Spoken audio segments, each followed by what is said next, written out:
Welcome to Cooking with Bobbi Jo. This is Bobbi Jo. For those that didn't know, my channel is named after Bobbi Jo. You'll tell them about it, Bobbi Jo? Yeah, you're going to get up, aren't you? Get back up on your stool. Good girl. Let me give you a treat. You want a treat? I'm Chastity, and I'm always the voice behind the camera. I usually don't have anybody videoing for me. I do all my own videos. But today we're participating in the Last Chance Cook-Off. It started on September 1st. So there are a lot of videos out there that you should check out. A lot of good food's being cooked. I'm going to be preparing all of my food here in my kitchen. Even though it is outdoor cooking, I'm going to be cooking outdoors. I just don't have an area outdoors to prepare things. So I'm going to be preparing everything in the kitchen. Then we're going to go outside and we're going to cook it. And Bobbi Jo will go outside with us. She likes to get in her swimming pool while we're outdoors in the summertime. She won't look at the camera unless I'm on the other side of the camera, because she is used to me being on the other side of the camera, not up here with her. And see, she expects me to have a treat because that's how I get her to do everything she does on the camera. This is for those people that leave the comments. I call them the hand washing police. They're the ones that always leave the comments about people not washing their hands in videos. So I'm washing my hands for the hand washing police. You know who you are. On the Last Chance Cook-Off collaboration, the hosts are Kettle Kitchen, 9 Acre Family Farms, and Hendrickson Family Farm. The co-hosts are Mud and Mascara Homestead, The Old Swedes Farm, Blue Self-Reliance, and Chris and Larry Homestead. This collab has been a huge undertaking, so go show them some support, and the links are in the video description. They did this to bring a bunch of different channels and communities together here on YouTube so we can learn about each other's channels. With almost 100 channels participating, it's a great way to get to know other creators and what their channels are all about. Don't forget to check out all the videos under hashtag Last Chance Cook-Off. Today I'm making a recipe I created a few months ago. I call it Chattanooga Sweet Heat Chicken. This has become our favorite chicken recipe. It is full of flavor and it definitely gets Bobbi Jo's drool-worthy stamp of approval.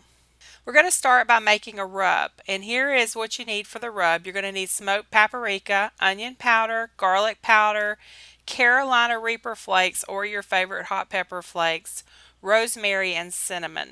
I grow my own peppers and I make my own pepper flakes and powders.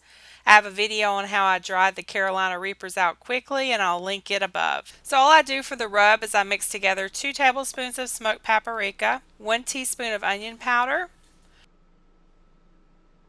1 teaspoon of garlic powder, 1 teaspoon of rosemary, and the rosemary I dried from my garden, a half a teaspoon of cinnamon, and a half a teaspoon of Carolina Reaper flakes. Now here is where you can adjust it. If you want it to have more heat, then add more Carolina Reaper flakes. If you want it to have less heat, then don't add as much. I'm sharing this chicken, so I'm only going to do a half a teaspoon of Carolina Reaper flakes. I typically would put 1 to 2 teaspoons in there to give it a good kick. I have an empty glass jar from my spice rack that I'm going to put the rub in. I'm only cooking 4 chicken thighs, so I'll probably have a little rub left over.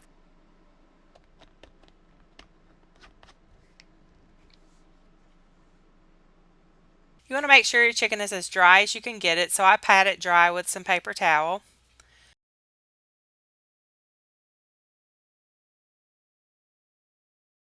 Then I get my basting brush and I brush oil over both sides of each piece of chicken. Then I'm going to get my rub and I'm going to shake it generously over each piece. I'm going to do this to the front and the back. And just rub it into the chicken. I use gloves because the pepper flakes are hot, and even in small quantities, these pepper flakes will burn your hands.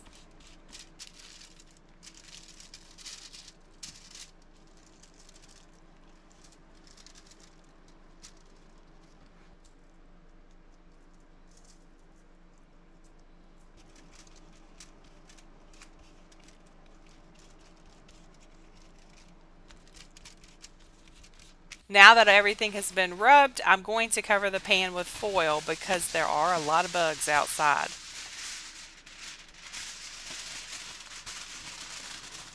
This recipe has both a rub and a glaze, and I'm going to mix together for the glaze a half a cup of honey and a little hot sauce. This is something else you can adjust based on your heat preference.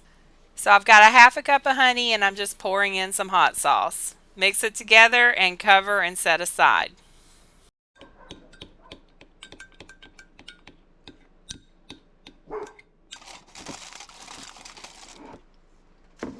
Say, we'll see you outside. Say it. Good girl. So we'll be back in just a few minutes, y'all. Okay, so we're outside. I'm going to get my grill set up and get it heated up and get it ready to throw the chicken on there and get it cooking. But I just wanted to tell y'all that it is very hot out here today. I usually do not do my outdoor cooking until about October, November in the fall time, because then it cools down to the 70s and 80s here in the Tennessee Valley. Right now it is 92 degrees, but the heat index is like 102. So it's pretty hot out here. And also, there's going to be a lot of background noise. I'll try to edit some of it out when I'm doing my editing, but I don't know if you can hear it, but there's a train going right now. We're not too far from a train track. We're also not far from the airport, so we have commercial airliners flying over our house at all times of the day and night. And we're also in between two major highways, so at certain times of the day it gets kind of loud with the rush hour traffic. And we're getting pretty close to that time of the day, so it may be a little loud out here.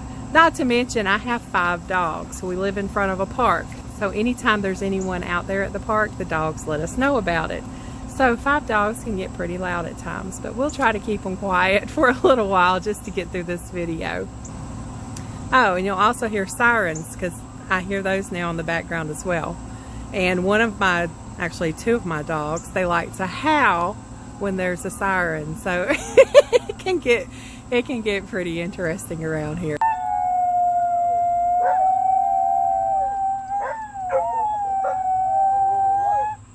Really, y'all, is that necessary?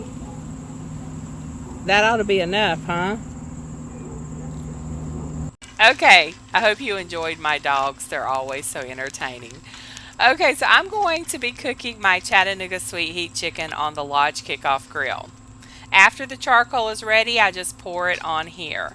And this is the hardest part of the grill to me, trying to get all the charcoal on without it falling off onto the ground or onto my feet or wherever. Once the charcoal's on the base of the grill, then you just hook these handles in the top and you place it over the base with all the charcoal. I opened up the draft so it will heat up quickly. I'm going to let it heat up for about 10 minutes. Now here on my table I have my honey glaze, my hand sanitizer, my bleach wipes, paper towels, you know, all the necessities, and of course the chicken. Alright, it's been 10 minutes, so we're going to put the chicken on the grill now. I hope you can hear that sizzle. I place it skin side down, and this grill is big enough for 4 pieces of chicken.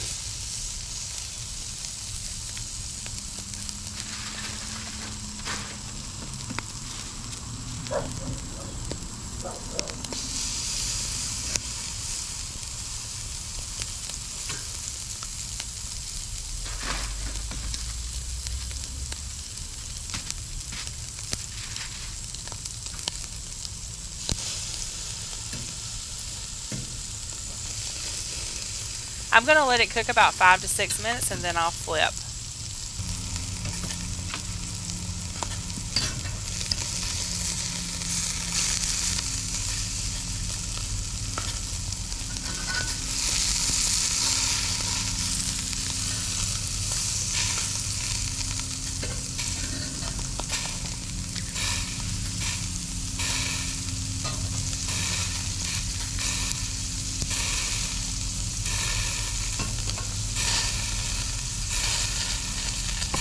Okay, I've let both sides cook about 5 minutes. Now I'm going to close the drafts up some to reduce the heat. And when I turn it, I don't have to lift it up. It just turns on the base of the grill, so it's really easy to turn. I cook these about 20 to 25 minutes, flipping them halfway through. The best way to know if they are done is to check the temperature. If they have an internal temperature of 165 degrees or higher, then it's safe to eat. Now, I tried making this a few weeks ago and I burnt my chicken the first time I tried cooking it on this grill. I'm new to charcoal cooking. I've always cooked on a gas grill, so I've had to practice with this grill. I had to learn how to control the heat with the draft opening. So far, everything looks and smells great.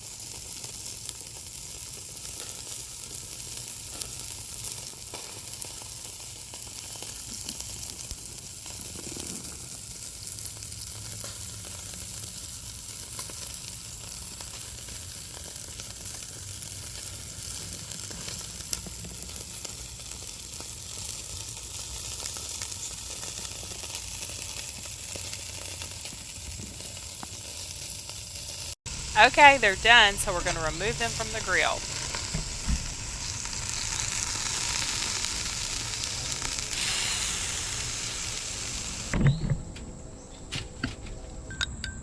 I'm going to spoon some of the hot honey glaze over it. Then I take a basting brush to spread it out over the chicken. Now, you can do both sides if you want. I'm just going to do the side with the skin. Also, if you want this to be low carb, then leave off the glaze. It's delicious with just the rub. I've used this rub on chicken, ribs. It's delicious on both. Alright, it's all glazed up and the chicken is done. You can keep it on the grill and do the glaze, but this Kickoff grill is hard to clean when it gets sticky, so I don't do the glaze on the grill. You can also stick it in the oven if you want to bake the glaze into the chicken a little. The chicken is hot enough right now that the glaze will soak in some, so I'm just going to cover it with foil and let it sit for a few minutes before serving. We're going to go inside in the air conditioning to eat, so I'm going to close the drafts on my grill so it'll cool down, and I'm going to go inside to get Steve to do a taste test for us.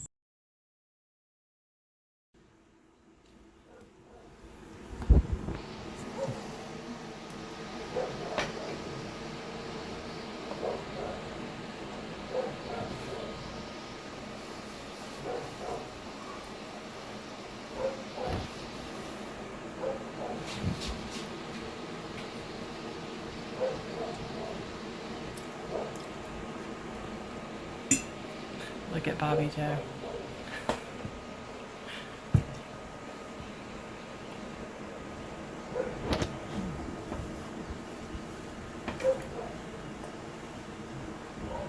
This is drool-worthy.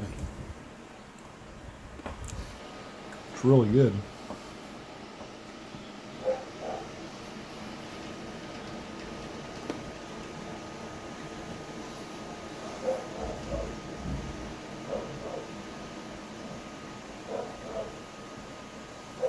Yeah, this has got a real good sweet and spicy flavor to it. And that's what it's supposed to have. Anything else to add?